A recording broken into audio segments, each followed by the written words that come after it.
Today, we're going to talk about something we've all done, sticking with a bad decision for way too long. And look, this isn't about some kind of character flaw. It's about these predictable psychological traps our minds set for us. But here's the good news. Once you see the traps, you can actually start to get out of them. So let's just dive right in with the big question we've all faced at some point.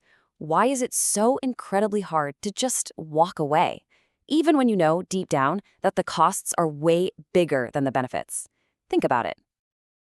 Maybe it's that failing investment. You keep pouring more money into it, just hoping, praying that the next dollar is the one that's going to turn it all around.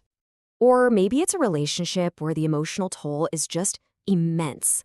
The arguments are constant, but the idea of actually leaving, it feels completely impossible. What about that job? The one that just drains every ounce of your energy, chips away at your confidence day after day, and yet every single morning you find yourself logging right back in. So here's the most important thing to get right off the bat. If any of this sounds familiar, it is not because you're weak or irrational. It's about how our brains are wired. There are these specific psychological forces quietly hijacking our judgment. So what is really going on inside our heads? Let's start with the so-called logical traps. These are the ways our own brain kind of hijacks our rational thinking without us even noticing. First up, we've got the sunk cost fallacy. And this one is a biggie. It's that little voice in your head that stops asking, hey, what's the best choice for my future? And instead gets completely stuck on what you've already put into it. And that's the voice right there, isn't it? The whole decision flips. It's not about what's coming next. It's all about justifying everything you've already done. Walking away feels like admitting that all that time, all that energy, all that money meant nothing. All right. Next, our brain actively starts working against us with something called confirmation bias. See, once we've committed to a decision, our mind automatically shifts into this defense mode. It starts acting like a biased lawyer for your choice, not an impartial judge. And what's so fascinating is why our brain does this. It's not actually looking for the truth. It's looking for relief from the anxiety of being wrong. So it's like it takes a magnifying glass to any little piece of good news while totally ignoring the mountain of evidence that's screaming at us to get out. But look, this isn't just about logic. Not at all. Our decisions are also driven by these incredibly powerful emotional forces. Think of them like anchors that bind our hearts to a situation, making a rational choice feel, well, emotionally impossible. This brings us to the endowment effect. This one explains why letting go can feel like losing an actual piece of ourselves. The moment something becomes part of our story, our job title, our relationship, our identity as an investor, we give it this huge emotional weight that's way beyond its actual objective value. So because of this, the decision isn't neutral anymore. Not even close. It feels deeply personal. We feel like we're not just losing the thing itself, we're losing the person we were when we had it. And that makes walking away feel so much more painful than it should.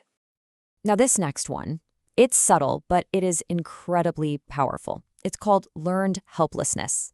This happens after we've been in situations where, time after time, our efforts seem to make absolutely no difference.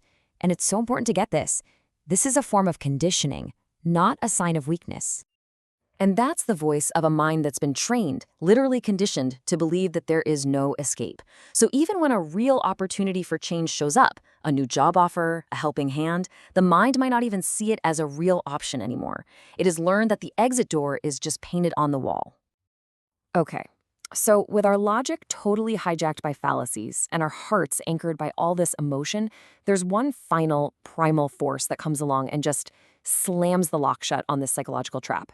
And that force is fear. The amazing work by the Nobel laureate Daniel Kahneman showed that our brains are fundamentally wired to avoid loss.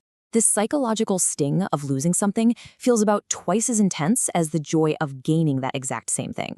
Simply put, our brains hate to lose. And this is the real key.